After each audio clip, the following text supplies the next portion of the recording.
ഇറങ്ങുന്നതിന് അരമണിക്കൂർ മുമ്പ് രാധ എത്തി. ഹോസ്പിറ്റലിൽ വെച്ച് അന്നത്തെ അവസ്ഥയിൽ കൺമണിയെ കയറി കാണാൻ പറ്റിയില്ല. മാത്രവുമല്ല, പിന്നീട് കാണാൻ ശ്രമിച്ചപ്പോൾ കൺമണി വല്ലാതെ വയലൻ്റ് ആവുകയും ചെയ്തു. രാജീവനാണ് എയർപോർട്ടിൽ കൊണ്ടുപോകാനായി വന്നത്, ഒപ്പം രാധയും. കൺമണിയുടെ മുറിയുടെ പുറത്തു വന്ന് ക്ഷമയോടെ നിന്ന് അകത്തേക്ക് കയറണോ വേണ്ടയോ എന്ന് ശങ്കിച്ചു. അപ്പോഴാണ് കാശി മുറിയിൽ നിന്നും പുറത്തേക്ക് ഇറങ്ങിയത്. ആഹാ, രാധ എത്തിയോ? കൺമണി, അവളെ എനിക്ക് കാണണം. അതിനെന്താ, അകത്തേക്ക് ചെന്നോ. ഞാൻ രാജീവനോട് ഈ ലഗേജ് വണ്ടിയിൽ വെക്കാൻ പറയട്ടെ. ഒരു വലിയ ട്രാവലർ ബാഗുമായി കാശി സ്റ്റെപ്പ് ഇറങ്ങിപ്പോയി. രാധ അകത്തേക്ക് ചെല്ലുമ്പോൾ കൺമണി ബെഡിലിരിക്കുവാണ്. രാധ അടുത്ത് ചെന്നിരുന്നിട്ട് പോലും അറിഞ്ഞില്ല. അത്ര വലിയ ആലോചനയിലാണ്. കണ്ണേ, രാധയുടെ ചിലമ്പിച്ച ഒച്ച ഏതോ ഗുഹയിൽ എന്ന പോലെ കൺമണി കേട്ടു. ഞെട്ടിപ്പിടഞ്ഞു നോക്കുമ്പോൾ മുന്നിൽ കണ്ണും നിറച്ചിരിപ്പുണ്ട് രാധ. കൺമണി പൊട്ടിക്കരച്ചിലോടെ രാധയെ കെട്ടിപ്പിടിച്ചു. പോയി രാധേ, എൻ്റെ വാവ പോയി. എനിക്ക് പറ്റുന്നില്ല. ഒരുപാട് കാത്തിരുന്ന് കൊതിച്ചു പോയതാ. എന്നിട്ട് ഈശ്വരൻ തന്നില്ല. പറ്റുന്നില്ല സമാധാനിക്കാൻ. നെഞ്ചു പൊട്ടിപ്പോവുക. കൺമണിക്ക് എന്നും സങ്കടം മാത്രമേ വിധിച്ചിട്ടുള്ളൂ. മുളച്ചീന്തുപോലെ പെണ്ണവൾ ഏങ്ങി കരഞ്ഞു. തൻ്റെ നെഞ്ചിൽ ചേർന്ന് കിടന്ന് കരയുന്ന പെണ്ണിനെ എങ്ങനെ സമാധാനിപ്പിക്കുമെന്നറിയാതെ അവൾ കരഞ്ഞു.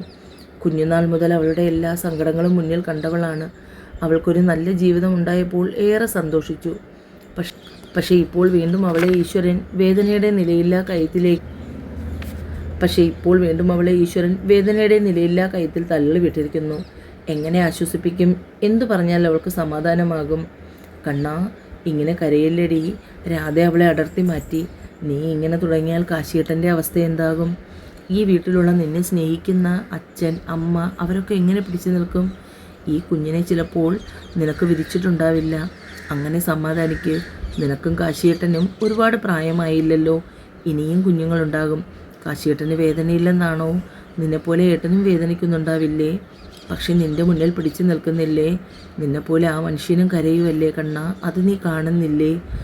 അച്ഛൻ, അമ്മ, എല്ലാവർക്കും ഇല്ലേ വേദനയും വിഷമവും? നീ ഇങ്ങനെ ഇരുന്നാൽ അത് കൂടും. അതുകൊണ്ട് പോയി വരുമ്പോൾ നീ ഞങ്ങളുടെ പഴയ കൺമണിയായി വരണം. നിന്നെ അങ്ങനെ കാണാനാണ് ഞങ്ങൾക്കിഷ്ടം. മാറില്ലേ കണ്ണേ? നിന്നെ സ്നേഹിക്കുന്നവർക്ക് വേണ്ടി നീ മാറില്ലേ? അവളെ അടർത്തി മാറ്റിക്കൊണ്ട് രാധ ചോദിച്ചു. ബാംഗ്ലൂർ പോയി വരുമ്പോൾ എൻ്റെ പഴയ കൺമണിയായി തിരിച്ചു വരണം. എനിക്കത് കാണണം. കൺമണി അവളുടെ മുഖം അമർത്തി തുടച്ചു. എല്ലാം കേട്ടുകൊണ്ട് പുറത്ത് കാശി നിൽപ്പോഴുണ്ടായിരുന്നു. എപ്പോഴും കളിയും തമാശയും നടന്ന രാധയിൽ നിന്നും ഇങ്ങനെ ഒരു പക്വതയോടു കൂടിയ പെരുമാറ്റം കാശി പ്രതീക്ഷിച്ചില്ല. യാത്ര പറയാൻ നേരം എല്ലാവരും അവളോട് പഴയ കൺമണിയായി വരാൻ മാത്രമാണ് പറഞ്ഞത്. മനസ്സ് കൈവിടാതെ ഭക്ഷണം നല്ലവണ്ണം കഴിക്കണം, നന്നായി ഉറങ്ങണം, എപ്പോഴും സന്തോഷത്തോടെ ഇരിക്കാൻ ശ്രമിക്കണം, ശരീരം സൂക്ഷിക്കണം എന്നിങ്ങനെ ഒരുപാട് ഉപദേശം അമ്മ അവൾക്ക് കൊടുത്തു. കെട്ടിപ്പിടിച്ച് പത്മത്തിൻ്റെ നെഞ്ചിൽ ചായുമ്പോൾ ആ അമ്മ മനസ്സ് തേങ്ങി. നെറുകിൽ വാത്സല്യ ചുംബനവും നൽകി. ബാംഗ്ലൂരിൽ അവരെ കൂട്ടാൻ വിശ്വം എത്തിയിരുന്നു. വിശ്വത്തെ കണ്ടപ്പോൾ ചിരിച്ചെന്ന് വരുത്തിയ കൺമണി. അവളുടെ മാനസികാവസ്ഥ അറിയാവുന്നതുകൊണ്ട് വിശ്വവും കൂടുതലൊന്നും ചോദിച്ചില്ല. ഫ്ലാറ്റിലേക്ക് പോകുമ്പോൾ കാറിനുള്ളിൽ തികച്ച നിശബ്ദതയായിരുന്നു. സാധാരണ കൺമണി കാറിനുള്ളിൽ കയറി കഴിഞ്ഞാൽ റോഡിലൂടെ പോകുന്ന സകലതിനെ പറ്റിയും വാതോരെ സംസാരിക്കുന്ന ആളാണ്. അവളുടെ മൗനം രണ്ടുപേരെയും സങ്കടത്തിലഴുത്തി. കാശിയുടെ ഫ്ലാറ്റ് ക്ലീൻ ചെയ്യാൻ ആളെ ഏർപ്പാടാക്കിയിരുന്നതുകൊണ്ട് എല്ലാം ഭംഗിയായി ചെയ്തിട്ടുണ്ട്. അത്യാവശ്യം അടുക്കളയിലെ കാര്യങ്ങൾക്ക് വേണ്ടി വിശ്വ ഒരാളെ ഏർപ്പാടാക്കി. അവരെല്ലാ ജോലികളും ചെയ്തു വെച്ചിട്ടാണ് മടങ്ങിപ്പോയത്. റൂമിൽ ചുറ്റുപാടുമൊന്ന് കണ്ണോടിച്ചു കൺമണി. എല്ലാം പഴയതുപോലെ തന്നെ. ലഗേജ് എല്ലാം മുറിയിൽ വെച്ചിട്ട് വിശ്വവും കാശിയോട് യാത്ര പറഞ്ഞു പോയി. കണ്ണാ, യാത്ര കഴിഞ്ഞ് വന്നതല്ലേ? കുളിമുറിയിൽ ചൂടുവെള്ളം കാണും. ഫ്രഷായി കുറച്ചു നേരം റെസ്റ്റ് എടുക്ക്. കാശി പറയുന്നത് കേട്ട് അവൻ്റെ മുഖത്ത് തന്നെ നോക്കി നിൽക്കുന്നതല്ലാതെ കൺമണി മറുപടിയൊന്നും പറഞ്ഞില്ല. കാശി ഡോർ ലോക്കാക്കി വന്ന് കുളിമുറിയിൽ ഹീറ്റർ ഓണാക്കി വെള്ളം ചൂടാക്കി കൺമണിയെ ബാത്റൂമിനുള്ളിലാക്കി. മാറാനുള്ള ഡ്രസ്സും കയ്യിൽ കൊടുത്തു. അതെല്ലാം വാങ്ങി പാവയെ പോലെ അവൾ കുളിക്കാൻ പോകുന്നു. പെണ്ണിനെ കണ്ടപ്പോൾ കാശിയുടെ നെഞ്ച് പിടഞ്ഞുപോയി. അവൻ ബെഡിലിരുന്നു. കുളി കഴിഞ്ഞിറങ്ങി വന്ന കൺമണിയുടെ മുടി വിടർത്തിയിട്ട് കാശി നല്ലപോലെ തുടച്ചു കൊടുത്തു. ഞാനും ഫ്രഷായി വന്നിട്ട് എന്തെങ്കിലും കഴിക്കാം, എന്നിട്ട് കണ്ണം കിടന്നു. കാശി റെഡിയായി വരുമ്പോൾ കൺമണി അവിടെ ഇരിക്കുന്നു. അവളെ ഡൈനിങ്ങിലിരുത്തി കാശി കഴിക്കാനുള്ളത് അടുക്കളയിൽ നിന്നും എടുത്തുകൊണ്ട് വന്നു. അവൻ തന്നെയാണ് ഫുഡ് രണ്ടുപേരുടെയും പ്ലേറ്റിൽ സെർവ് ചെയ്ത് കൊടുത്തത്. കഴിക്കാൻ മടിച്ച് നുള്ളിപ്പറക്കിയിരിക്കുന്നവളുടെ പ്ലേറ്റ് നിർബന്ധമായി കയ്യിൽ വാങ്ങി കാശി അവൾക്ക് വാരി വായിൽ വെച്ച് കൊടുത്തു. ബാംഗ്ലൂർ എത്തിയിട്ടും കൺമണിയുടെ സ്വഭാവം മാറ്റമില്ലാതെ തുടർന്നുകൊണ്ടേയിരുന്നു. വിശ്വം തന്നെയാണ് ഓഫീസിലെ കാര്യങ്ങൾ കൈകാര്യം ചെയ്തത്. കാശി കൺമണിയോടൊപ്പം തന്നെയായിരുന്നു മുഴുവൻ സമയവും. ഒരു ദിവസം ഉച്ചതിരിഞ്ഞ് ഭക്ഷണം കഴിച്ചു കഴിഞ്ഞ് കാശിയും കൺമണിയും ബാൽക്കണിയിൽ ഇരിക്കുമായിരുന്നു. കണ്ണാ, നിനക്കൊരു മാറ്റം ആവശ്യമാണെന്ന് അറിഞ്ഞുകൊണ്ടാണ് നമ്മൾ ഇവിടേക്ക് വന്നത്. പക്ഷേ നീ പഴയതിലും കൂടുതൽ ഗ്ലൂമിയായിപ്പോയി. ഇതാണെങ്കിൽ നാട്ടിൽ തന്നെ നിന്നാൽ മതിയായിരുന്നു.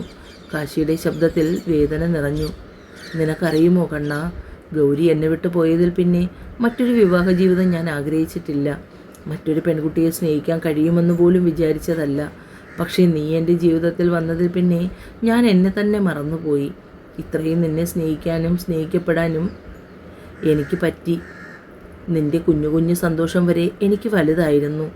നമുക്കിടയിലേക്ക് ഒരു കുഞ്ഞിനെ ചിലപ്പോൾ നിന്നേക്കാൾ കൂടുതൽ ആഗ്രഹിച്ചത് ഞാനായിരിക്കും. പക്ഷേ നിൻ്റെ പക്വതയില്ലായ്മയിലും കുട്ടിക്കളിയിലും ഞാൻ അതിനെ പിന്നിലേക്ക് വലിച്ചതു.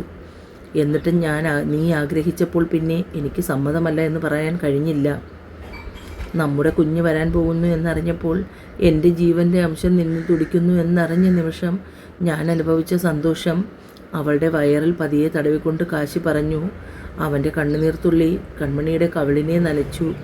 കാശിയേട്ടാ, കരയില്ലേ? കൺമണി കാശിയുടെ മുഖത്തിന് നേരെ തിരിഞ്ഞിരുന്നു. കണ്ണേ, ഞാൻ സ്നേഹിക്കുന്നവർക്കൊക്കെ എന്നും സങ്കടമേ ഉള്ളൂ. ഇപ്പോൾ കുഞ്ഞിനും അതല്ലേ? ഇങ്ങനെ ഒന്നും പറയില്ലേ കാശിയേട്ടാ, എനിക്ക് പറ്റുന്നില്ല ഇതൊക്കെ കേൾക്കാൻ. അവൻ്റെ നെഞ്ചിൽ മുഖമുട്ടൊരട്ടി കൺമണി കരഞ്ഞു. കാശി അവളെ ചേർത്ത് പിടിച്ചു. കണ്ണാ, ഒരു കുഞ്ഞമ്മയുടെ വയറ്റിൽ പിറവിയെടുക്കുമ്പോൾ അമ്മ മാത്രമല്ല ജനിക്കുന്നത്, അച്ഛനും കൂടിയാണ്. നിങ്ങൾ വയറ്റിൽ ചുമക്കുമ്പോൾ ഞങ്ങൾ മനസ്സിലാണെന്ന് മാത്രം. വേദന ഞങ്ങൾക്കും കാണില്ലേ? പക്ഷേ നിങ്ങളത് കരച്ചിലൂടെ പുറത്തു കാട്ടുമ്പോൾ ഞങ്ങൾ എല്ലാവരുടെയും മുന്നിൽ കരയാൻ പോലും ആകാതെ ധൈര്യം സംഭരിച്ച് നിൽക്കും. അതിനർത്ഥം ഞങ്ങൾക്ക് വിഷമമില്ലെന്നാണോ? കൺമണിയുടെ മുഖം ഉയർത്തി നോക്കി നിറഞ്ഞു കലങ്ങിയ കണ്ണുകൾ. നിൻ്റെ ഈ തകർച്ച എനിക്ക് പറ്റുന്നില്ല കണ്ണാ, എന്നെ നീ തോൽപ്പിക്കല്ലേ. പിന്നെ കാശിയേട്ടനില്ലടി. എങ്ങോ നോക്കി വേദനയോട് പറയുന്നവനെ കൺമണി കെട്ടിപ്പിടിച്ചു. ഒരിക്കൽ തകർന്നു പോയവനാണ്, തോറ്റുപോയവനാണ്. പക്ഷെ അവിടെ നിന്നൊക്കെ തിരികെ ജീവിതത്തിലേക്ക് വന്നത് ഇതുപോലൊരു പുണ്യത്തെ നേടാനായിരുന്നു. ഇവിടെയും വിധി എന്നെ തോൽപ്പിച്ചാൽ പിന്നെ ഞാനില്ല കണ്ണാ. ഇങ്ങനെയൊന്നും പറയല്ലേ കാശിയേട്ടാ. കൺമണി കാശിയുടെ നെഞ്ചിൽ മുഖം അമർത്തി വെച്ചു. ഇനിയും നീ എൻ്റെ കൺമണിയായില്ലെങ്കിൽ എനിക്ക് ഭ്രാന്ത് പിടിക്കും. ഇല്ല, ഞാൻ മാറിക്കോളാം കാശിയേട്ടാ. കാശിയേട്ടൻ ഇങ്ങനെ സങ്കടപ്പെടാതിരുന്നാൽ മാത്രം മതി. കണ്ണാ, നമുക്കിനിയും കുഞ്ഞുങ്ങളുണ്ടാകും. നീ ഇനിയും വിഷമിച്ചിരുന്നാൽ ഇല്ല, ഞാൻ സങ്കടപ്പെടില്ല. അവനിൽ നിന്ന് കൺമണി മുഖം അമർത്തി തുടച്ചുകൊണ്ട് മാറി ചിരിക്കാൻ ശ്രമിച്ചു. അവന് വേണ്ടി മാറാൻ അവളും അവൾക്ക് വേണ്ടി മാറാൻ അവനും തയ്യാറായി. അച്ഛനെയും അമ്മയും മുടങ്ങാതെ വിളിച്ചു. കൺമണിയുടെ വിശേഷങ്ങൾ തിരക്കും. പതിയെ പതിയെ കൺമണി മനഃപൂർവ്വം പഴയതൊക്കെ മറക്കാൻ ശ്രമിച്ചു. രാത്രിയിൽ കാശിയുടെ നെഞ്ചിൽ മുഖം ചേർത്ത് കിടക്കുമ്പോൾ കൺമണി കാശിയോട് ഒന്നേ ചോദിച്ചുള്ളൂ. കാശിയേട്ടാ, എന്താടാ? എനിക്ക് ഇനിയും വാവ ഉണ്ടാകില്ലേ? മടിച്ചു കൊണ്ടുള്ള അവളുടെ ചോദ്യം കേട്ട് കാശി അവളെ കൂർപ്പിച്ചു നോക്കി. എന്തൊക്കെയാ കണ്ണായി പറയുന്നേ? അങ്ങനെ ആരെങ്കിലും പറഞ്ഞോ? ഇല്ല, ഞാൻ അറിയാൻ വേണ്ടി ചോദിച്ചതാ. കണ്ണേ, ആവശ്യമില്ലാത്ത ചോദ്യമൊന്നും വേണ്ട. 6 മാസം കഴിഞ്ഞ് അടുത്ത കുഞ്ഞിനെക്കുറിച്ച് ആലോചിച്ചാൽ മതിയെന്നല്ലേ ഡോക്ടർ പറഞ്ഞത്? അതുവരെ ശരീരം നന്നായി സൂക്ഷിക്കണം പറഞ്ഞത് കേട്ടോ? കേട്ടു. അപ്പോൾ നല്ല കുട്ടിയായി ഭക്ഷണമൊക്കെ കഴിച്ച് മിടുക്കിയാവണം. കാശിയേട്ടാ, അവനിലേക്ക് പതുങ്ങി കൺമണി. എന്നെ ഒന്ന് സ്നേഹിക്കാമോ? കണ്ണാ, ശരീരം അനങ്ങാൻ എനിക്ക് കുഴപ്പമില്ല കാശിയേട്ടാ, എന്നെ സ്നേഹിക്കിപ്പോൾ. അവളുടെ നിർബന്ധം സഹിക്കാതെ ആയപ്പോൾ കാശി മൊബൈൽ എടുത്തുകൊണ്ട് പുറത്തേക്ക് ഇറങ്ങി. ഡോക്ടർ സുദർശൻ്റെ കയ്യിലിരുന്ന മൊബൈൽ റിങ് ചെയ്തു. ഡോക്ടർ, ഞാൻ കാശിനാഥൻ. അവൻ സ്വയം പരിചയപ്പെടുത്തിക്കൊണ്ട് ഡോക്ടറോട് ഡീറ്റെയിൽസ് എല്ലാം വിശദമായി തന്നെ പറഞ്ഞു കേൾപ്പിച്ചു. കാര്യങ്ങളൊക്കെ കേട്ട് കഴിഞ്ഞപ്പോൾ ഡോക്ടർക്ക് പെട്ടെന്ന് തന്നെ ആളെ പിടികിട്ടുകയും ചെയ്തു. ഡോക്ടർ, ഫിസിക്കൽ റിലേഷൻഷിപ്പ് ഈ ഒരു അവസ്ഥയിൽ കൺമണിക്ക്? കാശിനാഥൻ, ഇപ്പോൾ ഏകദേശം 3 ആഴ്ചയോളം കഴിഞ്ഞില്ലേ? കൺമണിക്ക് നിർബന്ധമാണെങ്കിൽ ഒരുപാട് സ്ട്രെയിൻ ചെയ്യാത്ത രീതിയിലുള്ള റിലേഷൻ സാധ്യമാകും. അവരുടെ മെൻ്റൽ ഹെൽത്ത് പ്രധാനമാണ്, പിന്നെ ബോഡി കണ്ടീഷനും ഓക്കെ ആണെന്ന് കൺമണിക്ക് ബോധ്യമുണ്ടെങ്കിൽ ആകാം. പിന്നെ ഉടനെ അടുത്ത കുഞ്ഞിനെക്കുറിച്ച് ചിന്തിക്കേണ്ട. 6 മാസം കൂടി കഴിയട്ടെ. പേഷ്യൻറ്റിൻ്റെ മാനസികാരോഗ്യം വളരെ വലുതാണ്. ഡോക്ടർ വിശദമായി തന്നെ കാര്യങ്ങൾ കാശിയെ പറഞ്ഞ് മനസ്സിലാക്കി. ഫോൺ വിളിച്ച് റൂമിലേക്ക് വരുമ്പോൾ കൺമണി ബെഡിൻ്റെ ഓരം പറ്റി കിടക്കുകയാണ്. അതിൽ നിന്നും തന്നെ മനസ്സിലാവും പിണക്കത്തിലാണെന്ന്. കാശി മൊബൈൽ മാറ്റിവെച്ച് ഡോർ ലോക്ക് ചെയ്തുകൊണ്ട് കൺമണിയുടെ അടുത്തേക്ക് കിടന്നു. കണ്ണാ, അവളെ വലിച്ചു പിടിച്ച് തൻ്റെ നേരെ കിടത്തി. കാശിയേട്ടൻ എന്നെ ഇഷ്ടമില്ല, അതാണ് പറഞ്ഞുകൊണ്ട് പെണ്ണ് മുഖം പരിഭവത്താൽ വീർപ്പിച്ചതും, എൻ്റെ കുഞ്ഞെ, നിന്നെക്കൊണ്ട് ഞാൻ തോറ്റു. പറയൂ, കാശിയേട്ടൻ എന്നെ എത്ര ഇഷ്ടമുണ്ട്? ഒരുപാട് ഇഷ്ടമാണ്, ഒരുപാട് ഇഷ്ടമാണ്. കുന്നത്ത് കാശിനാഥന് കൺമണിയെ പ്രണയമാണ്, പ്രാണനാണ്, എൻ്റെ എല്ലാമാണ്. ജീവനും ജീവിതവും എല്ലാം, എൻ്റെ ഈ ഹൃദയത്തുടുപ്പും ശ്വാസവും എല്ലാം നീയാണ് കുഞ്ഞേ. നീയില്ലാതെ ഞാനില്ലടി. കൺമണിയുടെ കണ്ണ് നിറഞ്ഞു അവൻ്റെ ആ പറച്ചിൽ കേട്ടപ്പോൾ. അവൻ്റെ കഴുത്തിൽ അവൾ മുഖം അമർത്തി കിടന്നു. അത്രമാത്രം അവളുടെ പ്രാണനായവൻ്റെ നിശ്വാസം ഏറ്റുവാങ്ങിക്കൊണ്ട് ഡോക്ടറെ വിളിച്ച് അന്വേഷിച്ചു. അത് പറയുമ്പോൾ പെണ്ണവൻ്റെ മുഖത്തേക്ക് നോട്ടം എത്തിച്ചു.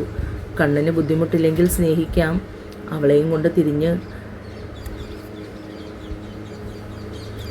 കൺമണിക്കധികം ഭാരം കൊടുക്കാതെ അവളുടെ മേലെ കിടന്നു. ചുവന്നു തുടുത്ത ചുണ്ടിലും വിയർപ്പ് പൊഴിഞ്ഞ മൂക്കിൻ തുമ്പും ഒക്കെ കൊതിയോടെ നോക്കി. കൺമണിയുടെ കീഴ്ചുണ്ട് കാശി പതിയെ കടിച്ചു നുണഞ്ഞു. കൺമണി അവനെ അള്ളിപ്പിടിച്ചു. അല്പം നീണ്ട ദീർഘചുംബനം. പെണ്ണ് തെച്ചിപ്പൂ പോലെ ചുവന്നുപോയി. കണ്ണാ, നീ ഓക്കെയാണോ ചോദിച്ചതേ കൺമണി അവൻ്റെ ചുണ്ട് കവർന്നെടുത്തു. കാശിയുടെ കണ്ണ് മിഴിഞ്ഞുപോയി. വന്യമായ ചുംബനം. ഒടുവിൽ പെണ്ണ് തളർന്ന് പിന്മാറി. കാശി ചിരിയോടെ അവളെ ദേഹത്ത് പൊതിഞ്ഞു പിടിച്ച് നെഞ്ചിൽ കിടത്തി. അവളുടെ കഴുത്തിലൂടെ അവൻ്റെ വിരലുകൾ ഇക്കിളി കൂട്ടി. കൺമണി പുളഞ്ഞുകൊണ്ടേയിരുന്നു. ഇട്ടിരുന്ന ചുരിദാർ അവളിൽ നിന്നും അടർത്തി മാറ്റി അവളിലേക്ക് മുഖമമർത്തി. അവളുടെ ഗന്ധം ആഞ്ഞു ശ്വസിച്ചു. പെണ്ണുടൽ പൂത്തുപോയി. അവൻ്റെ ലാളനയിൽ തളർന്നുപോയി. അവളിലേക്ക് ചെറിയ കാറ്റായി പതിയെ അലിഞ്ഞു ചേർന്നു. കൺമണി തളർച്ചയോടെ കാശിയെ അമർത്തി പിടിച്ചു കിടന്നു. തളർച്ചയോടെ അവൻ്റെ നെഞ്ചിൽ മുഖം ചേർത്ത് വെച്ചു. കാശിക്ക് പേടിയായി. കൺമണി നിദ്രയിൽ ആണ്ടുപോയി. രാത്രിയിലത്തേക്ക് കാശി ചപ്പാത്തിയും കുറുമക്കറിയും ഒക്കെ ആക്കി വെച്ചു. നേരം ഒത്തിരിയായിട്ടും എഴുന്നേൽക്കാതെ കിടക്കുന്ന പെണ്ണിൻ്റെ അരികിലേക്ക് ചെന്നു. കണ്ണ, ബെഡ്ഷീറ്റ് അകത്തി മാറ്റുമ്പോൾ പെണ്ണിൻ്റെ നഗ്നത വെളിവായി. നേർത്ത ചിരിയോടെ അവളുടെ മുഖത്തേക്ക് കൈ ചേർത്തതും കാശിയുടെ നെറ്റി ചുളിഞ്ഞു. പനിച്ചൂടിൽ പെണ്ണ് മയങ്ങുന്നതാണ്. ഈശ്വര, വേണ്ടാന്ന് പറഞ്ഞിട്ടും എന്നെ നിർബന്ധിപ്പിച്ച് ഓരോന്നൊക്കെ ചെയ്തു വെച്ചിട്ട് ഇപ്പോൾ പനിയും പിടിച്ചു കിടക്കുന്നു. കണ്ണേ. കൺമണി ഞെരങ്ങിക്കൊണ്ട് തളർന്ന കണ്ണുകൾ വലിച്ചു തുറന്ന് കാശിയെ നോക്കി. നന്നായി പനിക്കുന്നുണ്ട് കണ്ണ, ഞാൻ അപ്പോഴേ പറഞ്ഞതല്ലേ. കാശിയുടെ ശബ്ദത്തിൽ ഗൗരവം നിറഞ്ഞു. കൺമണി അവനെ നോക്കി നേർമയായി ചിരിച്ചു. എന്തെങ്കിലും ബുദ്ധിമുട്ട് തോന്നുന്നുണ്ടോ? നമുക്ക് ഹോസ്പിറ്റലിൽ പോകാം. വേണ്ട കാശിയേട്ടാ, എനിക്കിപ്പോൾ ഹോസ്പിറ്റലിൽ പോകണ്ട. പിന്നെ ഇത്രയും പനിയും വെച്ച് വീട്ടിൽ കിടക്കാനാണോ നിന്റെ ഭാവം? അല്പനേരം ഉറങ്ങിക്കഴിയുമ്പോൾ പനി മാറും. എന്നെ ഒന്ന് എണീക്കാൻ സഹായിക്കുമോ കാശിയേട്ടാ? ശരിക്കും കൺമണിക്ക് നല്ല വയ്യായ്മയുണ്ടായിരുന്നു. പക്ഷേ കാശിയെ പേടിപ്പിക്കേണ്ട എന്ന് കരുതി അവൾ പറഞ്ഞില്ല. ഞാൻ പറഞ്ഞതല്ലേ കണ്ണ, ഇനിയിപ്പോൾ എന്ത് ചെയ്യും? ഒന്നുമില്ല, ഞാൻ ഫ്രഷായി വരുമ്പോൾ കഴിക്കാൻ വേണം. അവനെ ആശ്വസിപ്പിക്കാനായി കൺമണി പറഞ്ഞു. ഒരുവിധം കൺമണി ഫ്രഷായി ഇറങ്ങി. ഉള്ളു കിടുകിടുക്കുന്നു. കാശിയെ പേടിപ്പിക്കേണ്ടെന്ന് കരുതിയാണ് പറയാത്തത്. കാശി കഴിക്കാൻ വിളിക്കുമ്പോൾ കൺമണി പിന്നെയും ഷീറ്റിനുള്ളിലേക്ക് കയറി. ചപ്പാത്തിയും കുറുമയും ഒരെണ്ണം വല്ലവിധേനയും കഴിപ്പിച്ചു. ടാബ്ലറ്റും കൊടുത്തു. വിശ്വം തിരക്കിലായതുകൊണ്ട് തന്നെ കുറച്ചു ജോലികൾ കാശി ചെയ്തു തീർക്കാനുണ്ടായിരുന്നു. അതിൻ്റെ തിരക്കിൽപ്പെട്ട് സമയം പോയതറിഞ്ഞില്ല. ഏകദേശം പാതിരാത്രിയോടടുത്തായി കാശി കൺമണിയുടെ അടുത്ത് വന്നപ്പോൾ പുതച്ചു മൂടി കിടക്കുന്നവളുടെ നെറ്റിയിൽ കൈവച്ചു നോക്കി. പനി നന്നായി വിട്ടിട്ടുണ്ട്. സമാധാനത്തിൽ അവളോട് ചേർന്ന് കിടന്നുറങ്ങി. രാവിലെ ആദ്യം എണീറ്റത് കാശിയായിരുന്നു. കൺമണിയുടെ നെറ്റിയിലും കഴുത്തിലുമൊക്കെ കൈവച്ച് നോക്കുമ്പോൾ കാശിയുടെ മുഖത്ത് അതുവരെയുണ്ടായിരുന്ന ടെൻഷൻ മാറിക്കെട്ടി. പനി കുറഞ്ഞു. നെറ്റിയിൽ ചുണ്ട് ചേർത്ത് അവളെ നന്നായി പുതപ്പിച്ച് കിടത്തി. കിച്ചണിലേക്ക് പോയി. ചായ തിളപ്പിച്ചൊഴിച്ചു മാറ്റുമ്പോൾ പിന്നിൽ നിന്നും കെട്ടിപ്പിടിച്ചു പെണ്ണ്. അവൻ്റെ ചുണ്ടിൽ മനോഹരമായ ചിരി വിരിഞ്ഞു. എങ്കിലും ഗൗരവം വിടാതെ അവളെ മുന്നിലേക്ക് പിടിച്ചു നിർത്തി. ഞാൻ പറഞ്ഞതല്ലേ ശരീരം അനക്കണ്ടെന്ന്. എന്നിട്ട് രാത്രിയായപ്പോൾ പനിച്ച് വിറയ്ക്കുന്നു. പെണ്ണിനോട് ദേഷ്യപ്പെടുമ്പോൾ കുറുമ്പ് നിറഞ്ഞ മുഖവുമായി മുന്നിൽ വന്ന് നിന്നു. കാശിയുടെ കഴുത്തിലൂടെ കൈയിട്ട് അവൻ്റെ കവിളിൽ അമർത്തി ഉമ്മ വച്ചു. എൻ്റെ ചക്കര കാശിയേട്ടൻ. ഇരു കവിളിലും മാറി മാറി ഉമ്മ വച്ചു. കാശി അവളെ കിച്ചൺ സ്ലാബിൽ എടുത്തിരുത്തി. ഇന്നലെ ഞാൻ പേടിച്ചു പോയി കണ്ണ. അവളുടെ നെറ്റിയിലേക്ക് പാറി വീണ മുടി ഒതുക്കിക്കൊണ്ട് കാശി പറഞ്ഞു. എനിക്ക് കുഴപ്പമില്ല കാശിയേട്ടാ. പെണ്ണിൻ്റെ തുടുത്ത മുഖം കയ്യിലെടുത്ത് കവിളിൽ അമർത്തി ഉമ്മ വച്ചു. പെണ്ണിൻ്റെ വിടർന്ന ചുണ്ടിലും ഉമ്മ വച്ചു. കണ്ണേ, ഇന്നലെ എങ്ങനെയുണ്ടായിരുന്നു? ഇഷ്ടമായോ? പെണ്ണ് ചെമ്പരത്തിപ്പൂ പോലെ ചുവന്നു. പറ കണ്ണ, ഇഷ്ടമായോ? അതിന് മറുപടി പറയാതെ പെണ്ണവൻ്റെ നെഞ്ചിൽ മുഖമൊളിപ്പിച്ചു. അടർത്തി മാറ്റാൻ നോക്കിയെങ്കിലും അവൾ സമ്മതിച്ചില്ല. ബുദ്ധിമുട്ടെന്തെങ്കിലും ഉണ്ടായിരുന്നോ? ഇല്ല. എങ്കിലും വല്ലായ്മയുണ്ടെങ്കിൽ പറയണേ കുഞ്ഞേ. പറയാം. രണ്ടുപേരും ബ്രേക്ക്ഫാസ്റ്റ് കഴിച്ച് കാശി കുറച്ചു നേരം കൂടി ജോലി ചെയ്തു. കൺമണി കിച്ചൺ ക്ലീനാക്കാൻ തുടങ്ങുമ്പോൾ കാശി അവളെ കണ്ണുരുട്ടി പേടിപ്പിച്ചു. എന്നാൽ കൺമണി അത് കാര്യമാക്കാതെ ജോലി തുടർന്നുകൊണ്ടേയിരുന്നു. തുടരും.